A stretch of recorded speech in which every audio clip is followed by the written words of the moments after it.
Сәлеметсіңдер ме, балалар? Қазір қазақ тілі пәні. Бүгінгі сабақтың тақырыбы бастауыш пен баяндауыштың арасына қойылатын сызықша.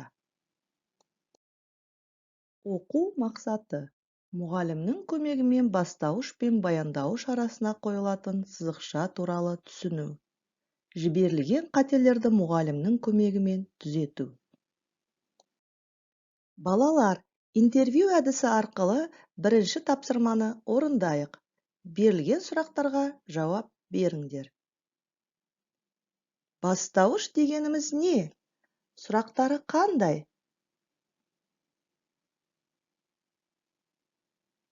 Тексерейік. Қимыл, іс-әрекеттің иесін білдіретін сөзді бастауыш дейді. Бастауыш кім, кімдер, не, нелер, кімі, несі, нен деген сұрақтарға жауап береді. Жарайсыңдар. Зат есім дегеніміз не? Сұрақтары қандай? Тексерейік.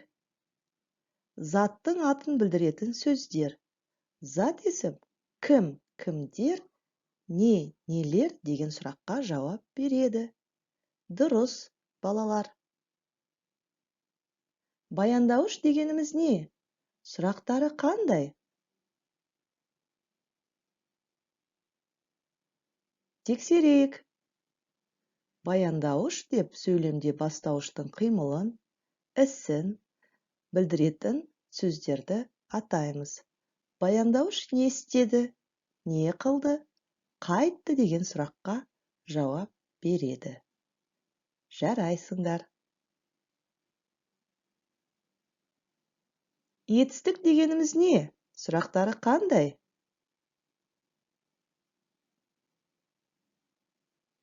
Тексерейік. Етістік заттың қимылын, іс-әрекетін білдіретін сөздер. Етістік не істеді, не қылды, қайтты деген сұрақтарға жауап береді. Жарайсыңдар, балалар. Өткен тақырыптар бойынша білімдеріңді жақсы көрсеттіңдер. Екінші тапсырмада берілген ребусты шешіңдер.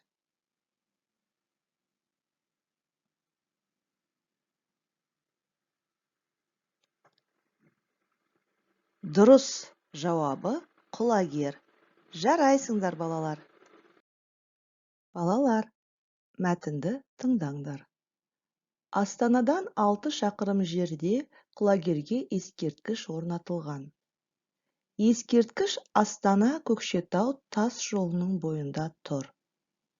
Құлагердің мүсіні мыстан құйылған. Құлагер әйгілі ақан серінің тұлпары. Ақан 16-17 жасынан әнге, өлеңге, домбыраға әуес болады. Құлагер қазақ даласындағы еркіндік пен бостандықтың, тектілік пен табандылықтың, жүйріктік пен сұлулықтың символына айналды. Ұзындығы 8 метр, биіктігі 5 метр, салмағы 5,5 тонна болатын таза мыстан құйылған ескерткіш. Балалар, сұрақ-жауап айдары арқылы тыңдалған мәтін бойынша сұрақтарға жауап беріңдер. Қай жануарға ескерткіш орнатылған? Тексерейік. Құлагерге арнап ескерткіш орнатылған. Дұрыс жауап. Ескерткіш қай жерде орналасқан? Тексерейік. Ескерткіш Астана-Көкшетау тас жолының бойында орналасқан. Дұрыс жауап бердіңдер. Ескерткіш қай металдан құйылған? Тексерейік. Құлагердің мүсіні мыстан құйылған. Жарайсыңдар, дұрыс таптыңдар.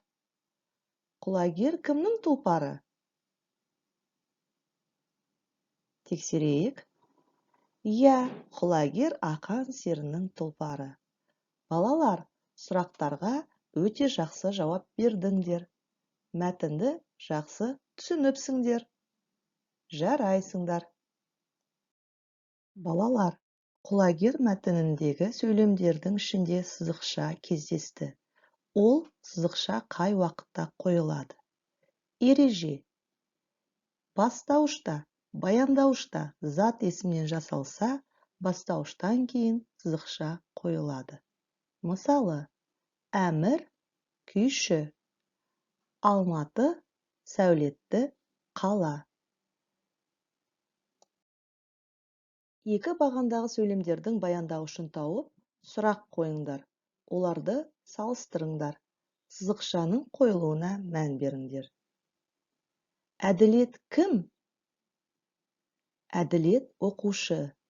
Егер бастауышта зат есімнен, баяндауышта зат есімнен жасалса, онда бастауыш пен баяндауыштың ортасына сызықша қойылады.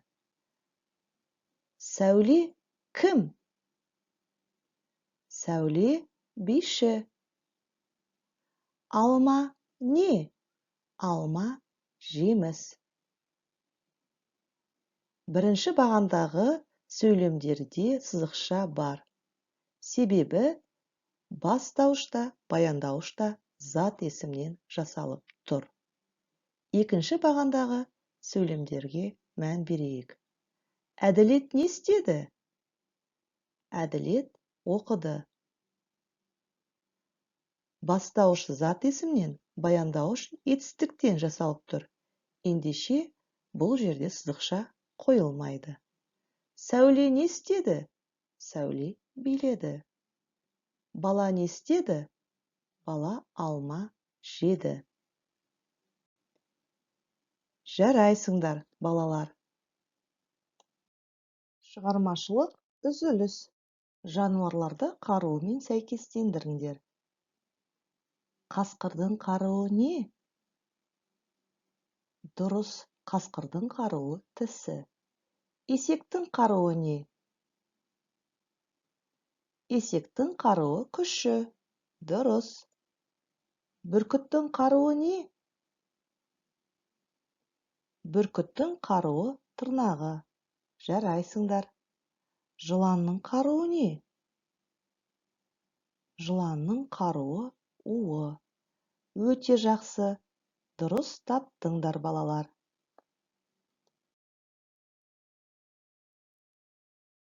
Бүгін сабақта бастауыш пен баяндауыштың арасына қойылатын сызықшаны білдің. Үйге берілетін оқу тапсырмасы. Ережені жаттау, бастауыш пен баяндауыш арасындағы сызықшаның қойылуына 3 сөйлем құрап жазу. Балалар, бүгінгі сабаққа өте жақсы қатыстыңдар. Сабақ аяқталды. Сау болыңдар.